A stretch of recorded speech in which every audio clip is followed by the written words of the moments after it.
Já pensou como a gente viveria sem energia elétrica? Você não conseguir carregar o seu telefone, não conseguir acessar a internet e muito menos assistir os vídeos aqui do Multivalor. E as empresas? Será que elas iam conseguir produzir tanto? Será que a nossa economia ia ser tão desenvolvida? O que nos leva ao assunto do vídeo de hoje, que é a crise hídrica e como que ela pode impactar nas nossas vidas e principalmente nos nossos investimentos.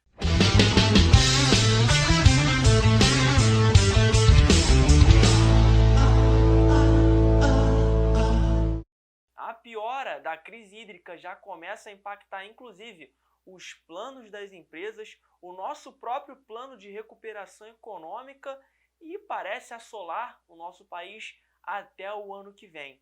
Mas antes de eu te mostrar as possíveis causas e consequências dessa atual crise hídrica, que parece ser uma das maiores dos últimos 90 anos, eu vou pedir uma única coisa para você: deixar o seu like aqui embaixo e se inscrever no canal se você ainda não é inscrito, além de ativar as notificações para não perder nenhum dos nossos próximos conteúdos e compartilhar esse vídeo com alguém que você acha que vai se beneficiar dele também. Muito obrigado, valeu! Crise hídrica e desabastecimento elétrico não é uma novidade para nós brasileiros. No ano de 2001, o nosso país vivia um dos maiores blackouts e apagões em diversas localidades. Tivemos que fazer racionamento de energia para literalmente não fazer o país inteiro ficar às escuras. Muitas pessoas perderam os seus negócios, tiveram prejuízo, enfim. Só que hoje em dia a gente pode entender que estamos com um risco um pouco mais mitigado do que naquela época. Porque justamente em 2001 a dependência pelas hidrelétricas era muito maior do que hoje em dia. Dependíamos de cerca de 90% de toda a matriz energética era advindo das hidrelétricas, enquanto que hoje está em cerca de 64%. E por que o governo fez essa descentralização? Porque se acontecesse um desabastecimento hídrico, uma piora nas chuvas ou uma estiagem muito agressiva, você necessitaria de outras matrizes energéticas que conseguissem suprir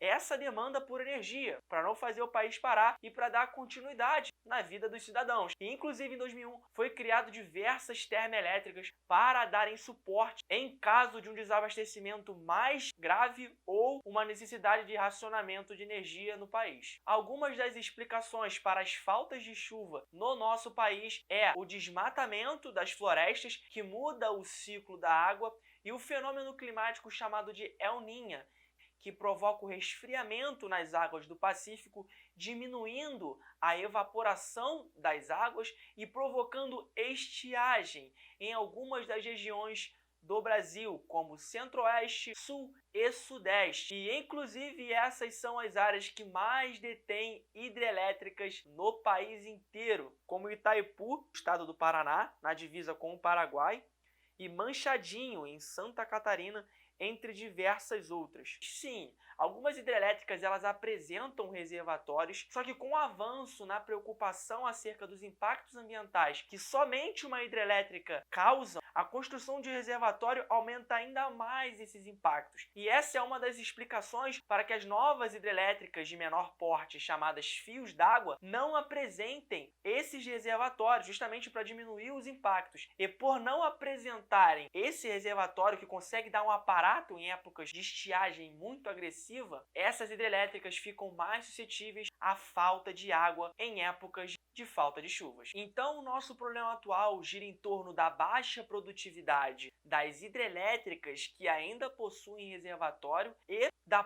pouquíssima produtividade das hidrelétricas que nem reservatório possuem. E em paralelo, a reabertura das economias que demandam uma energia muito maior, provocando assim um risco de desabastecimento. No ano passado a gente já contava com esse problema, com esse risco da falta de energia muito provocada pelas faltas de chuva. Só que no ano de 2020, o que a gente viu foi que as pessoas desaceleraram o seu consumo, muitas delas ficaram dentro de suas casas, consumiram menos e, por consequência, as empresas e a indústria também produziu menos, demandando menos energia. Então o problema ele era um pouco mais contornável. Só que o que a gente vive hoje é diametralmente oposto. Com a reabertura das economias, o movimento que a gente via lá atrás de baixo consumo, baixa produtividade, agora toma lugar para uma alta produtividade. As pessoas voltam a consumir mais, as indústrias demandam mais energia para aumentar a sua produção e assim a gente vê o país fazer de fato a retomada econômica. Só que o que ocorre é uma demanda muito alta por energia, justamente pelo aumento do consumo e a necessidade do aumento da produtividade para fazer efetiva a retomada econômica, e a falta de chuvas provocando o desabastecimento elétrico e a baixa oferta desse bem tão essencial para nossas vidas. Logo, o que ocorre é que o preço da energia tende a aumentar. E a principal consequência que nós brasileiros conseguimos enxergar com o aumento da energia elétrica é justamente o aumento das nossas contas em nossas casas. A conta começou a chegar com a famosa taxa extra da bandeira vermelha e saiu de R$ 6,24 adicionais a cada 100 kWh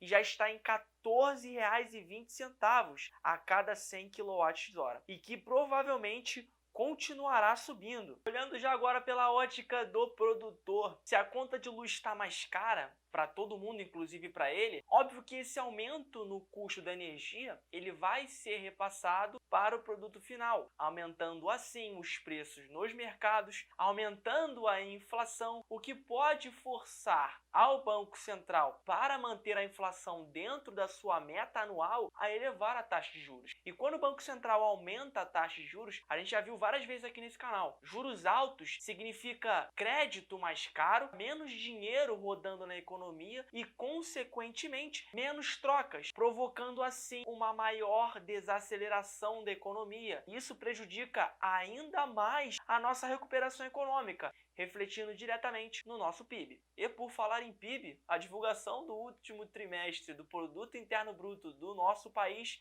ficou em 0,1% negativo, já mostrando alguns sinais dessa crise hídrica e um desabastecimento elétrico em diversos setores, inclusive com a pecuária sendo a segunda maior responsável pela queda, cerca de 2,8% de retração. Justamente essa falta de água prejudica a lavoura, ela provoca quebra em safras e dificulta ainda mais a produção de gado, que demanda um volume de água absurdamente grande, diminuindo assim a capacidade de produção no setor. E com a falta de energia, muito advindo das hidrelétricas, a necessidade de acionar uma nova matriz energética aumenta. E aí que entra as termoelétricas, que promovem a queima do óleo, gás natural, madeira, gerando energia através do vapor. E essa energia, ela é mais cara de ser produzida, que é um catalisador ainda maior para o aumento de preços na energia elétrica. Com uma baixa produção que consiga dar sustento a um crescimento saudável para a nossa economia e uma inflação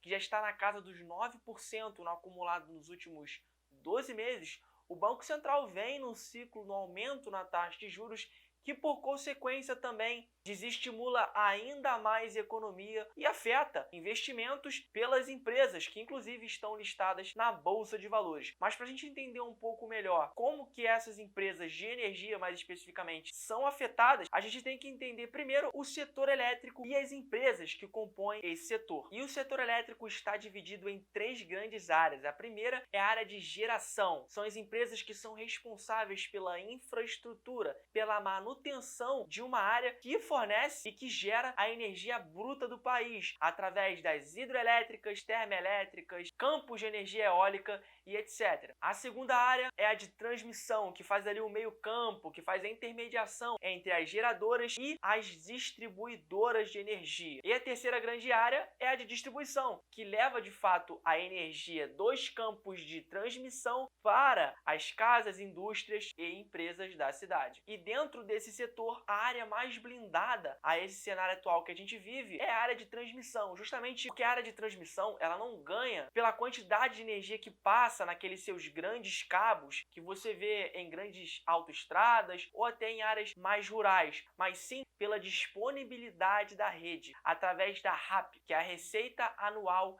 Permitida. Essa RAP, ela é definida no leilão, quando a empresa vai lá e compra as linhas de transmissão. A empresa comprou essa linha, ela tem que fazer a manutenção dessa linha, fazer com que ela, de fato, consiga fazer a transmissão correta e efetiva de energia lá das geradoras até as distribuidoras, e ela vai ganhar um dinheiro ali anualmente através da RAP. E essa RAP, ela geralmente é corrigida através do IPCA e do IGPM, que são dois indicadores que medem a inflação no nosso país. Ou seja, independentemente de quanta energia passa nessa rede, a empresa vai continuar ganhando a mesma quantidade de de dinheiro e essa quantidade de caixa que entra na empresa, ela é corrigida pela inflação. Então a empresa está muito bem protegida e a previsibilidade nesse fluxo de caixa é muito grande, deixando essas empresas um pouco mais confortável. E a empresa que eu mais gosto dessa área, apesar dela ter um pezinho nas três, é a Energias do Brasil, que investe em diversos setores, comprou diversas linhas de transmissão e quer de fato que a área de transmissão seja responsável até 2022 por 22% do resultado da companhia, trazendo ainda mais previsibilidade para as receitas da empresa. E lembrando, gente, não é nenhum tipo de recomendação aqui, é mais um exemplo que eu estou te dando. As outras duas áreas desse setor são as que mais sofrem, tanto a de geração quanto distribuição. A área de geração, as empresas que compram algum local, alguma área para fazer uma hidrelétrica, para fazerem algum tipo de polo industrial que gere energia, essa empresa fecha um contrato de geração de energia. Se essa empresa não consegue atender essa quantidade de energia que está prevista no contrato, ela precisa de alguma forma suprir esse déficit. E como a gente está vendo pouca chuva nesses momentos, a dificuldade de geração de energia aumenta ainda mais. E o que a empresa precisa fazer é comprar essa energia de alguma outra empresa que tenha um superávit e está disposta a vender essa energia no mercado. Só que lembra, nem todo mundo está conseguindo produzir energia. Energia se tornou algo escasso. Então, se alguém está vendendo essa energia no mercado, pode ter certeza que o preço dela estará mais alto. Então a empresa vai ter que despender mais dinheiro para comprar uma energia cara para suprir esse contrato. A empresa gastando mais, ela vai ter mais endividamento, ela vai ter um lucro menor, muitas vezes até um prejuízo. E a maior empresa desse setor, a Engie, apesar de ser uma baita empresa, diga-se de passagem, vem sofrendo nos últimos tempos justamente por essa crise hídrica que afeta a produção de energia. Já na área de distribuição ocorrem três problemas que afetam muito negativamente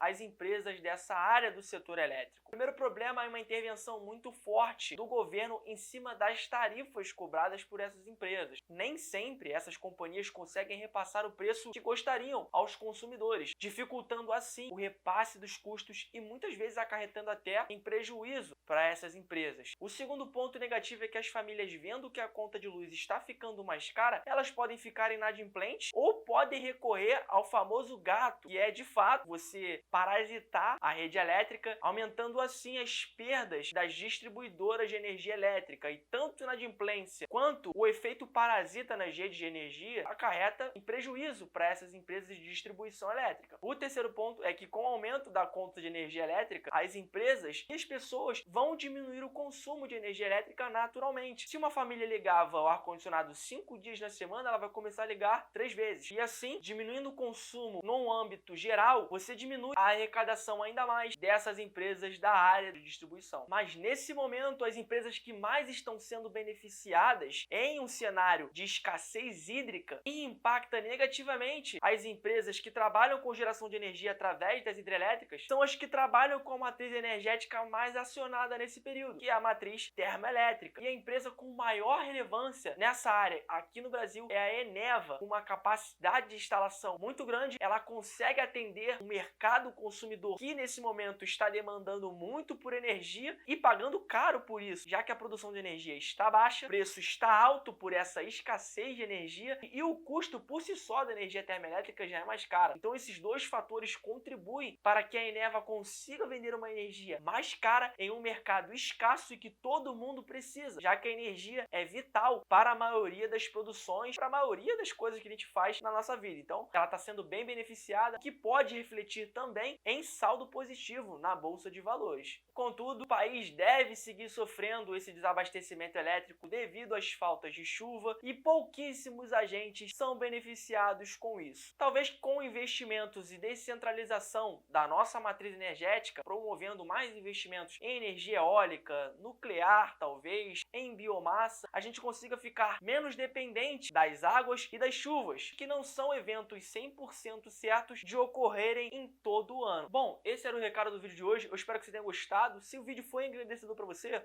deixa o like embaixo, se inscreve no canal e não deixe de compartilhar com quem você acha que pode se beneficiar dele também. Sem mais delongas, um grande abraço, meu nome é Pedro Muciolo e esse é o Multivalor.